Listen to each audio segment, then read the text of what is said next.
నమస్తే, welcome to 99 TV time to ask ప్రోగ్రామ్కి స్వాగతం. సీనియర్ జర్నలిస్ట్ సాయికృష్ణ గారితో. సాయికృష్ణ గారు నమస్తే. నమస్తే అండి. సాయికృష్ణ గారు, జార్ఖండ్లో జరుగుతున్న ఉద్యమంలో, విద్యార్థుల ఉద్యమంలో బొద్దింకలు కనిపించట్లా. ఆల్రెడీ ఎవరైనా హిట్ కొట్టేశారు, అక్కడ రావట్లేదా బొద్దింకలు? రాహుల్ గాంధీ, బొద్దింకలను లీడ్ చేసిన రాహుల్ గాంధీ గారు, అరవింద్ కేజ్రీవాల్ ఇద్దరు కనిపించట్లా. ఒక పక్క పార్లమెంట్ సమావేశాలు జరుగుతున్నాయి. పోనీ సమావేశాలు లేవు కదా, ఆయన ఎక్కడైనా కొలంబియా వెళ్ళాడు అనుకుంటానికి వీలు లేదు, జరుగుతున్నాయి అని ఉన్నాడు అనుకోవచ్చు. అరవింద్ కేజ్రీవాల్ ఏమయ్యాడో తెలియదు. ఈ పర్టికులర్ జార్ఖండ్ ఉద్యమాన్ని గమనిస్తే, గతంలో జంతర్ మంతర్ దగ్గర జరిగినటువంటి ఈ విద్యార్థి ఉద్యమం పేరిట జరిగినటువంటి ఒక విధ్వంసం ఏదైతే ఉందో దాన్ని గమనించి దీనికి కంపేర్ చేసి చూస్తే, ఈ బొద్దింకల పేరిట భారత ప్రభుత్వానికి వ్యతిరేకంగా జరుగుతున్నటువంటి కుట్రలు ఏంటో మనకు అర్థమవుతాయి సార్. సో వాసుగారు, మనం చాలా రోజుల నుంచి అనుకుంటున్నదే, నీట్ ఎగ్జామ్కి సంబంధించి పేపర్ లీక్ అయిన తర్వాత దాన్ని సెట్ చేయడం కోసం మళ్ళీ తర్వాత వెంటనే నీట్ పేపర్ నిర్వహించారు అండ్ అక్కడ సిబిఐ ఎంక్వైరీ వేశారు, బాధ్యుల పైన కఠిన చర్యలు తీసుకునే విధంగా చట్టం చేశారు, యాక్చువల్లీ వాళ్ళని అరెస్ట్ చేశారు అండ్ నీట్ రీటెస్ట్ నిర్వహించే సమయంలో కూడా పకడ్బందీ చర్యలు తీసుకున్నారు. ఇవన్నీ జరిగినాయి. కానీ ధర్మేంద్ర ప్రధాన్ రాజీనామా చుట్టూతానే మొత్తం తిరిగింది రాజకీయం అంతా. సో ధర్మేంద్ర ప్రధాన్ రాజీనామా కూడా అయిపోయింది అనుకోండి, అది వేరే విషయం.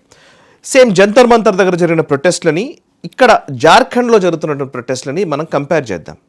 జంతర్ మంతర్ దగ్గర ఏంటి, నీట్ పేపర్ లీక్ వ్యవహారాన్ని బేస్ చేసుకొని అక్కడ ఆమరణ నిరాహార దీక్ష కూర్చున్నాడు సోనం వాంగ్చుక్. 25 రోజుల పాటు నిరాహార దీక్ష కొనసాగింది. అండ్ బొద్దింకల పార్టీకి సంబంధించి అభిజిత్ దీప్కే, సౌరవ్ దాస్ వీళ్ళందరూ కలిసి ఒక ఉద్యమాన్ని నడిపే ప్రయత్నం చేశారు, రైట్? సేమ్ ఇక్కడ జార్ఖండ్లో కూడా అదే జరుగుతోంది. జార్ఖండ్లో కూడా అక్కడ సోనం వాంగ్చుక్ లాగే ఇక్కడ దేవేంద్రనాథ్ మహతో స్టూడెంట్ యాక్టివిస్ట్, ఆయన కూడా హంగర్ స్ట్రైక్ కూర్చున్నాడు, ఆమరణ నిరాహార దీక్ష కూర్చున్నాడు. 11 రోజులు అవుతుంది ఇప్పటికీ. ఓకే, 11 రోజుల నుంచి విద్యార్థులు పెద్ద ఎత్తున జార్ఖండ్కి వచ్చి చేరుకున్నారు. అండ్ అక్కడ ఈవెన్ మనం ఇప్పుడు గమనించి చూస్తే కనుక జార్ఖండ్లో జైపాల్ సింగ్ ముండా స్టేడియం రాంచీలో ఉన్నది. జంతర్ మంతర్ ఎలాగో ఈ స్టేడియం అలాగే, ఈ స్టేడియంలో అలాంటి వాతావరణమే కనబడుతోంది. అండ్ ఇక్కడ కూడా అక్కడికి డిఫరెన్స్ ఏంటంటే, అక్కడ జునైద్ బిర్యానీ తీసుకొచ్చి పెట్టేవాడు, ఇక్కడ గుళ్ళల్లో నుంచి ప్రసాదాలు వస్తున్నాయి. యాక్చువల్లీ అక్కడ ఉన్నటువంటి విద్యార్థులందరూ కూడా కలిసి నిరసనలు తెలుపుతూ ఉన్నారు. అక్కడ ఆజాదీ నినాదాలు ఉన్నాయి, ఇక్కడ ఆజాదీ నినాదాలు లేవు. ఓకే, అక్కడ దేశ వ్యతిరేక నినాదాలు వచ్చాయి, ఇక్కడ దేశ వ్యతిరేక నినాదాలు లేవు. కానీ అక్కడ విద్యార్థులకి ఇక్కడ విద్యార్థులకి డిఫరెన్స్ ఏంటంటే, భావజాలమైనటువంటి డిఫరెన్స్ కనబడుతోంది. ఈ ఐడియాలజికల్ అంశాలు ఇక్కడ కనబడట్లే. జార్ఖండ్లో ఎక్కడ ఐడియాలజికల్ అంశాలు ఎక్కడా రాలేదు. అక్కడ జంతర్ మంతర్లో మాత్రం విపరీతమైన ఐడియాలజీ కనిపించింది. మనకు తెలుసు ఏ ఐడియాలజీ మనకు తెలుసు. సో ఈ జార్ఖండ్లో ఏం జరుగుతుంది, ఎందుకు విద్యార్థులు ఉద్యమిస్తున్నారు అని అంటే కనుక, అక్కడ చాలా సంవత్సరాలుగా ఈ జార్ఖండ్లో ఈ ఎగ్జామ్స్ నిర్వహించే విధానంలో చాలా లోపాలు కనబడుతున్నాయి, అవకతవకలు జరుగుతున్నాయని విద్యార్థులు అనేక సార్లు కంప్లైంట్ చేస్తూనే ఉన్నారు. అండ్ ఈ రీసెంట్గా జరిగినటువంటి ఈ ప్రొటెస్ట్లకు కారణం ఏంటంటే, జేపీఎస్సీ అంటారు, Jharkhand public service commission combined preliminary test 19వ తేదీన ఏప్రిల్ 19వ తేదీన నిర్వహించారు. అది లీక్ అయింది. Okay, and Jharkhand staff selection కమిషన్లో అవకతవకలు ఉన్నాయి. ఇవన్నిటినీ కూడా గవర్నమెంట్ కూడా అంగీకరించింది. దీనిపైన ఒక సిట్ విచారణ ఏదో వేశారు. సిట్ వేయకూడదు, దీని మీద వీళ్ళ కీ డిమాండ్స్ ఏంటి అని అంటే, మన విద్యార్థులు చేస్తున్న డిమాండ్స్ ఏంటంటే, సిబిఐ ఈడీ చేత విచారణ జరిపించాలనేది మొదటి డిమాండ్, విచారణ చేయించాలనేది. రెండో demand, immediate cancellation of that ఈ పర్టికులర్ ఈ టెయింటెడ్ ఎగ్జామ్స్ ఏవైతే జరిగినాయో, ఈ పర్టికులర్ జేపీఎస్సీ టెస్ట్ కావచ్చు అండ్ ఎస్ఎస్సి కమిషన్ కావచ్చు, ఈ రెండింటిని కూడా నిలిపివేయాలి ఇమీడియట్గా. సో మళ్ళీ పునః పరీక్ష నిర్వహించి ఆ తర్వాత మళ్ళీ ట్రాన్స్పరెంట్గా పరీక్ష నిర్వహించాలి అండ్ జరిగినటువంటి అంశాల్లో ఈ సిబిఐ ఈడీల చేత విచారణ జరిపించాలి అనేది ప్రధానమైన డిమాండ్ ఇది. అండ్ ఇప్పుడు ఎగ్జామ్ పేని వాళ్ళు రద్దు కూడా చేయలేదు రాష్ట్ర ప్రభుత్వం. ఓకే, నెక్స్ట్ ఎగ్జామినేషన్ రీఫార్మ్స్ తీసుకురావాలి, స్ట్రక్చరల్ రీఫార్మ్స్ చేయాలనేది 3వ డిమాండ్. 4వ డిమాండ్ ఏంటంటే కనుక, ఫిక్స్డ్ రిక్రూట్మెంట్ క్యాలెండర్ ఏర్పాటు చేయాలి అని. ఈ పోటీ పరీక్షలు పెట్టేసి నియామకాలకు సంబంధించినటువంటి ఒక క్యాలెండర్, జాబ్ క్యాలెండర్ లాంటిది క్రియేట్ చేయాలి, అది జార్ఖండ్ రిలీజ్ చేయాలి అనేది 4వ డిమాండ్. ఈ 4 డిమాండ్లను బేస్ చేసుకుని జార్ఖండ్లో విద్యార్థులు నిరసనలు తెలుపుతున్నారు. అయితే దీని మీద రాహుల్ గాంధీ ఒక్క మాట మాట్లాడట్లేదు. విపక్ష నాయకులు ఎవరు, సమాజ్వాదీ పార్టీయో ఇంకోరో జంతర్ మంతర్లో ప్రొటెస్ట్ల గురించి మాట్లాడిన వాళ్ళు ఎవరూ కూడా ఇక్కడ మాట్లాడట్లేదు. ఓకే, అక్కడ ముగ్గురు ఏమయ్యారు సార్, అభిజిత్ దీప్కే, సౌరవ్ దాస్, అశుతోష్ రాంకా, వీళ్ళని లీడ్ చేసిన అరవింద్ కేజ్రీవాల్, వీళ్ళందరినీ దీని నుంచి అడ్వాంటేజ్ మైలేజ్ తీసుకున్నారు రాహుల్ గాంధీ. ఏమైపోయారు వీళ్ళందరూ? 11 రోజుల నుంచి నిరసనలు జరుగుతూ ఉన్నాయి. అంతకు ముందు నుంచి కూడా వాళ్ళు చాలామంది జార్ఖండ్లో విద్యార్థులు చాలా రోజుల నుంచి అడుగుతున్నారు వీళ్ళని, బొద్దింకల్ని, మీరు జంతర్ మంతర్లో చేస్తున్నారు కదా, మా జార్ఖండ్ గురించి కూడా మాట్లాడండి అని. జంతర్ మంతర్లో తీవ్రమైనటువంటి ఉద్యమం నడుస్తున్నటువంటి టైంలో కూడా ఒక్క వ్యాఖ్య కూడా జార్ఖండ్ గురించి మాట్లాడలేదు, ప్రస్తావన చేయలేదు వాళ్ళు. పంజాబ్ గురించి అక్కడ ఉన్న వాళ్ళు ప్రశ్నిస్తే అభిజిత్ దీప్కే సమాధానం చెప్పలేదు. పంజాబ్లో కూడా ఇట్లాగే ఎగ్జామ్ పేపర్ లీక్ ప్రశ్నించారో కూడా చెప్తాను మీకు. కపిల్ సిబల్ ఇంటికి వెళ్ళి బయటకు వస్తుంటే అభిజిత్ దీప్కే ఆపి మరీ అడిగారు, అయినా కూడా సమాధానం చెప్పలే. కర్ణాటకలో అదే జరిగింది. తేజస్వి సూర్య పార్లమెంట్ సాక్షిగా చెప్పాడు. కర్ణాటకలో జరిగినా కూడా ఒక్క మాట మాట్లాడలే. అభిజిత్ దీప్కే మాట్లాడలేదు, సౌరవ్ దాస్ మాట్లాడలేదు, అశుతోష్ రంకా మాట్లాడలేదు, సోనం వాంగ్చుక్ కూడా మాట్లాడలేదు లిటరల్లీ మాట్లాడితే. సో జంతర్ మంతర్ లో ఉన్న ప్రొటెస్ట్ లో పాల్గొన్నటువంటి ఏ విద్యార్థులు కూడా జార్ఖండ్ లో ఎగ్జామ్ పేపర్ లీక్ అయితే ప్రాబ్లం లేదు, పంజాబ్ లో జరిగితే ప్రాబ్లం లేదు, ఈవెన్ కర్ణాటకలో జరిగితే ప్రాబ్లం లేదు. బికాస్ కర్ణాటకలో కాంగ్రెస్ గవర్నమెంట్ ఉంది, పంజాబ్ లో ఆమ్ ఆద్మీ పార్టీ గవర్నమెంట్ ఉంది, జార్ఖండ్ లో ఈ జేఎంఎం గవర్నమెంట్ ఉంది. సో వాళ్ళకి ఏంటంటే బీజేపీ గవర్నమెంట్ ఉందనుకోండి, అక్కడికి మాత్రం వెళ్తాం మేము.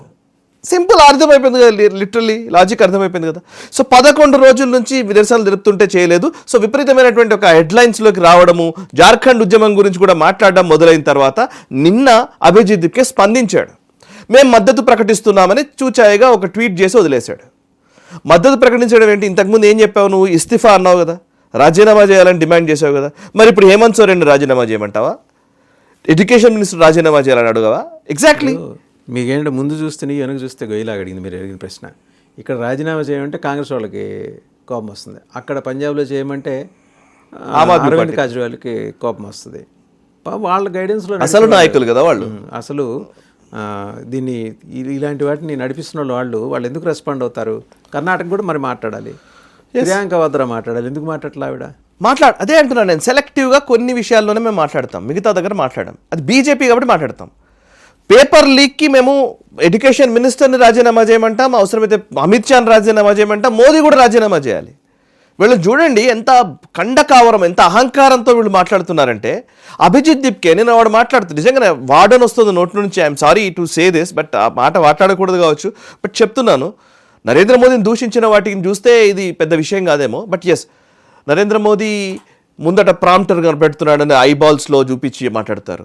లేదనంటే ఆయన ఫేస్ అంతగా గ్లో అవుతోంది ఏంటి, ఏ క్రీమ్ వాడుతున్నాడని మాట్లాడతారు పిచ్చి పిచ్చిగా. అంటే ఆయన మష్రూమ్స్ తింటున్నాడు కాబట్టి ఇదంతా మాట్లాడుతున్నాడు అంటారు. ఫ్రాన్స్ అని చెప్పి ఆయన ఇంగ్లీష్ని అవహేళన చేస్తారు. ఓకే, ఇంగ్లీష్ని ఓకే, ఇవన్నీ చేయవచ్చట. దీప్కేని మాత్రం ఒక మాట అనకూడదు. విద్యార్థి కాబట్టి అలా అనకూడదు. మేము విద్యార్థులను అవమానిస్తారా అంటాడు రాహుల్ గాంధీ. అసలు ఏమన్నా ఉందా? ఈడియట్ అనే మాటని రాహుల్ గాంధీ వాడొచ్చు పార్లమెంట్లో. అదే రాహుల్ గాంధీని పప్పు అంటే మాత్రం కూరుకోరు. ఓకే, సో అంటే ఇప్పుడు మనం అంతే కదా, ఇప్పుడు రెసిప్రకల్ కదా. ఏ గూటి చిలక ఆ గూటి పలుకులే పలుకుతుంది. రాహుల్ గాంధీ పార్లమెంట్లో ఈడియట్ అని మాడితే వీళ్ళందుకు భిన్నంగా ఏం మాడతారండి? ఎగ్జాక్ట్లీ, మాట్లాడాలి కదా మరి. సో అలా మాట్లాడకూడదు మళ్ళీ. ఇప్పుడు మీరు అంటే ఎలాగంటే ఎలా తయారైపోయిందంటే ఈరోజు, అంటే this is the problem of the so called Gen Z అనే ఒక టర్మ్ని కాయిన్ చేసిన దగ్గర నుంచి సమస్య ఉంది సార్. నేను చాలా ఈ జెన్జీ ఏంటి, దీని మీద నేను సైకలాజికల్ స్టడీస్ ఏంటి అవన్నీ నేను చదువుతున్నాను యాక్చువల్లీ గత కొంతకాలం కాదు, నేను గత 2-3 సంవత్సరాల నుంచి నేను I'm following this. Because corporate సెక్టర్లో జెన్జీ ఎలా బిహేవ్ చేస్తున్నారన్న దాని మీద విపరీతమైన స్టడీ ఉంది. ఈవెన్ డెలాయిట్లు, ఈవైలు, పెద్ద పెద్ద సంస్థలు దాని మీద సర్వేలు చేశాయి. ఏంటంటే ఈ కార్పొరేట్ సెక్టర్లో ఉన్న వాళ్ళు, ఇప్పుడు మనమేమో కెరీరిజం మనకు ఉండేది, మన మిలీనియల్స్లో కెరీరిజం ఉంటుంది. అంతకుముందు వాళ్ళ కెరీరిజం కంటే కూడా వాళ్ళకు ఒక ఉద్యోగం చేయడం ఒక బాధ్యత, రెస్పాన్సిబిలిటీగానే చేసుకుంటాం. మనకు కెరీర్ కొన్ని రోజుల వరకు మనం దాని పని, నెక్స్ట్ జనరేషన్కి ఇట్స్ నాట్ కెరియర్. వాళ్ళకి ఏంటంటే ఆ రోజు వాళ్ళని ఇప్పుడు రాత్రికి రాత్రి రాజీనామా చేసి వెళ్ళిపోయే సంస్కృతి జెన్జీల్లో ఎక్కువ ఉంటుందంట. అంటే మనము ఏదైనా ఒక బాధ్యత తీసుకున్న తర్వాత బాధ్యత నుంచి తప్పుకోవాలంటే మనకు చాలా టైం పడుతుంది, అంత ఈజీగా మనం తప్పుకోలేం. బికాజ్ మనకు చాలా ఫ్యాక్టర్స్ ఉంటాయి. ఆర్గనైజేషనల్ వాల్యూస్ మనకు అంశం అవుతుంది, అండ్ మనకు వ్యక్తిగతంగా మన వాల్యూస్ కావాల్సి వస్తుంది. Discipline we were taught. Yes that discipline అనేది నెక్స్ట్ జనరేషన్కి వచ్చేసరికి ఏంటంటే no, it is just an employer and employee relation, that's it. Okay, పూర్తి peripheral relation and that too. ఇప్పుడు నేను ఒక ప్రాజెక్ట్ డైరెక్టర్గా ఒక జెన్జీ వ్యక్తిని నియమించాలి అని అంటే భయం వేస్తున్నాయి. చాలా కార్పొరేట్ కంపెనీస్ భయపడుతున్నాయి. ఎందుకంటే వీడు ఏ క్షణంలో వీడు వదిలేసి వెళ్ళిపోతాడేమో. ఒక రోజు అనిపిస్తుంది I want to take a break అంటాడు, కదా అయిపోయింది, బ్రేక్ తీసుకుంటానంటాడు, రిజైన్ చేసి వెళ్ళిపోతాడు. సో మళ్ళీ అక్కడ కొత్తని తీసుకురావాలంటే చాలా కష్టం. దట్ డిఫైన్డ్ రోల్స్లో అందరూ ఉన్నారని నేను అనను, కొంతమంది అందులో మళ్ళీ చాలా ప్రబలుతోంది. మీరు అనేది కరెక్టే, ప్రబలుతోంది. గతంతో పోల్చితే అది పెరిగింది. Because that attention span is the problem. నేను అటెన్షన్ స్పాన్ చాలా తక్కువ ఉంటుంది నాకు. నేను ఎక్కువసేపు నేను వినను.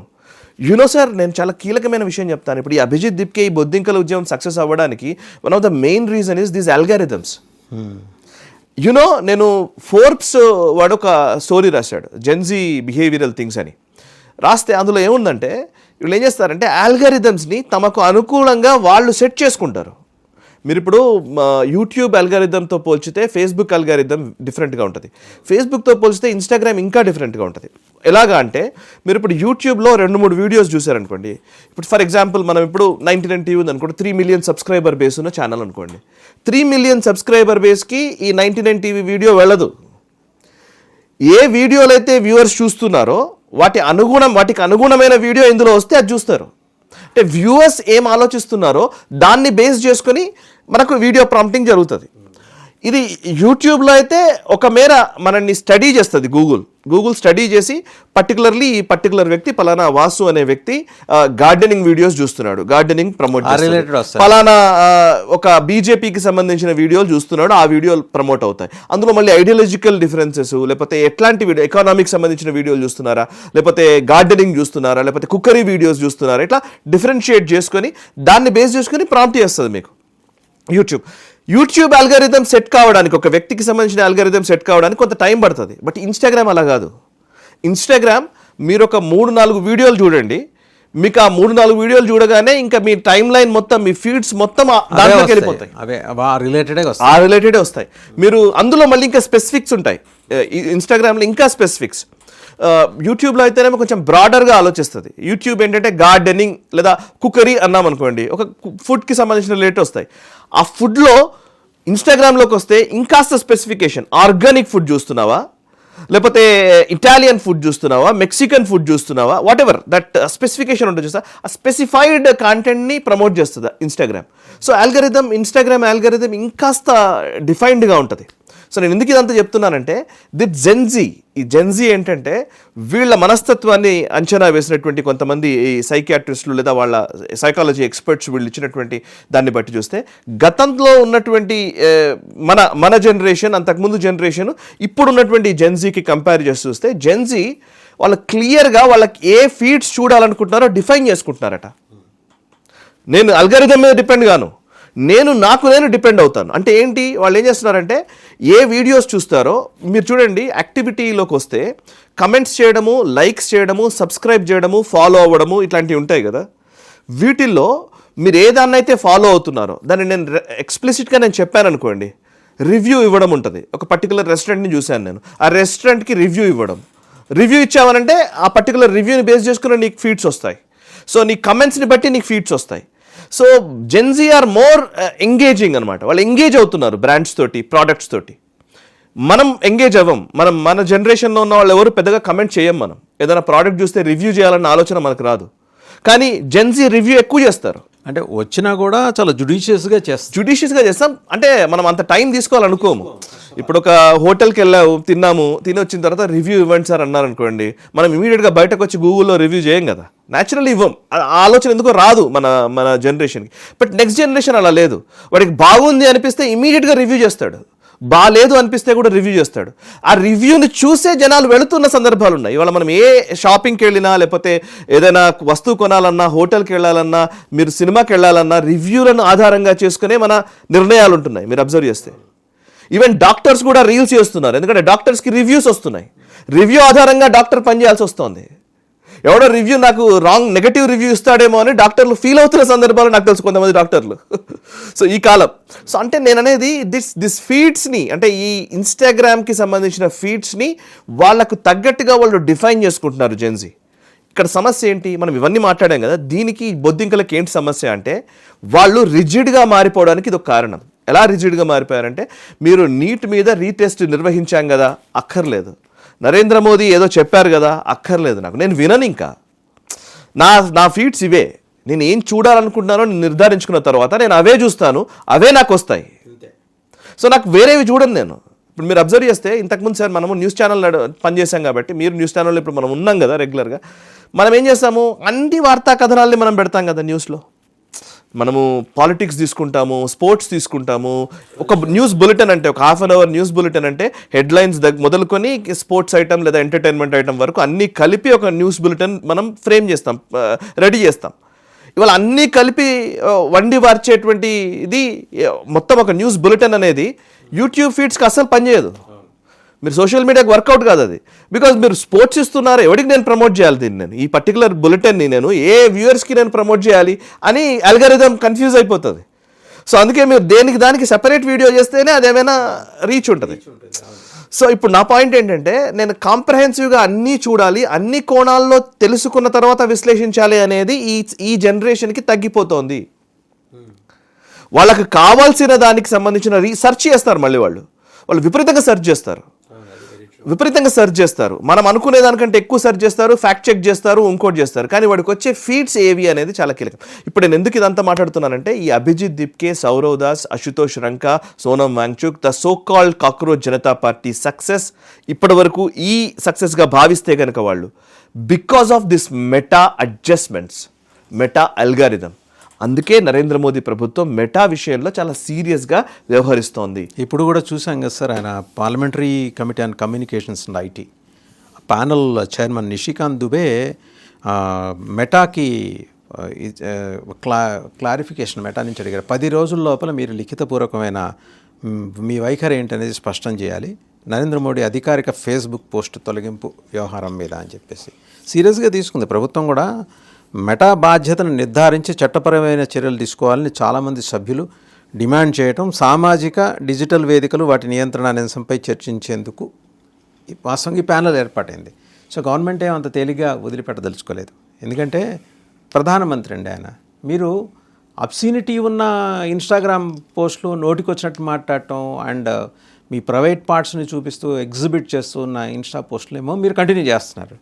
ప్రధానమంత్రి, ఒక దేశ ప్రధానమంత్రి దేశ యువతను ఉద్దేశించి మాట్లాడిన దాన్ని ఎలా మీరు హోల్డ్ చేస్తారు 4 గంటల పాటు, లేదా ఫేస్బుక్ నుంచి ఎలా తీసేస్తారు? ఇక్కడ ఈ దేశంలోని ఆఫీస్ ఏర్పాటు చేసుకొని ఈ దేశం చట్టం నాకు వర్తించదు అనే పద్ధతిలో మాట్లాడటం అంతవరకు కరెక్ట్. మెటా అనేది వాళ్ళు ఇదంతా ఏంటంటే ఒక డీప్ స్టేట్లో భాగం సార్. డౌట్ చాలా సింపుల్గా చెప్తున్నాను నేను, వేరే ఏం లేదు దీనికి. మీరు ఎనీ టెక్నాలజీ కంపెనీ, టెక్నాలజీ జెయింట్గా పేర్కొన్నటువంటి గూగుల్ కావచ్చు, ఫేస్బుక్ కావచ్చు, మైక్రోసాఫ్ట్ కావచ్చు, whatever it may be, ఈ కంపెనీస్ ఏవైతే బిగ్ కంపెనీస్ ఏవైతే ఉన్నాయో వీటన్నిటికీ ఇన్వెస్ట్ చేస్తున్నది, వీటన్నిటిని నడిపిస్తున్నది, ఈ సంస్కృతిని ప్రేరేపిస్తున్న శక్తులు ఎవరు అనంటే కనుక డీప్ స్టేట్, 100% డీప్ స్టేట్.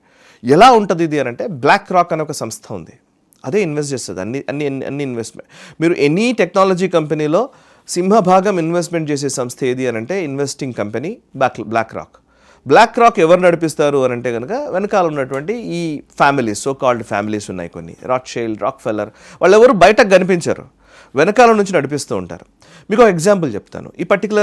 ఈ కంపెనీస్లో, ఈ టెక్నాలజీ కంపెనీస్లో ఒక రూల్ ఉంది, ఒక నిబంధన ఉంది, DEI అంటారు, DEI, ESG, ఈ రెండు పాలసీస్. DEI అంటే diversity, equity and inclusion, okay, and ESG అంటే ఎన్వైరన్మెంట్, సోషల్ అండ్ గవర్నెన్స్. ఈ 2 పాలసీలతోటి టెక్నాలజీ కంపెనీలు నడిపిస్తున్నది డీప్ స్టేట్.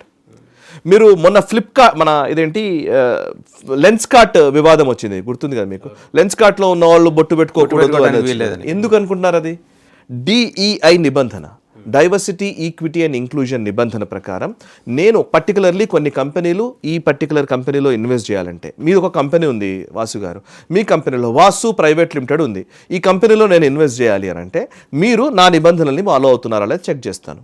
ఏ నిబంధనలు ఫాలో అవ్వాలి?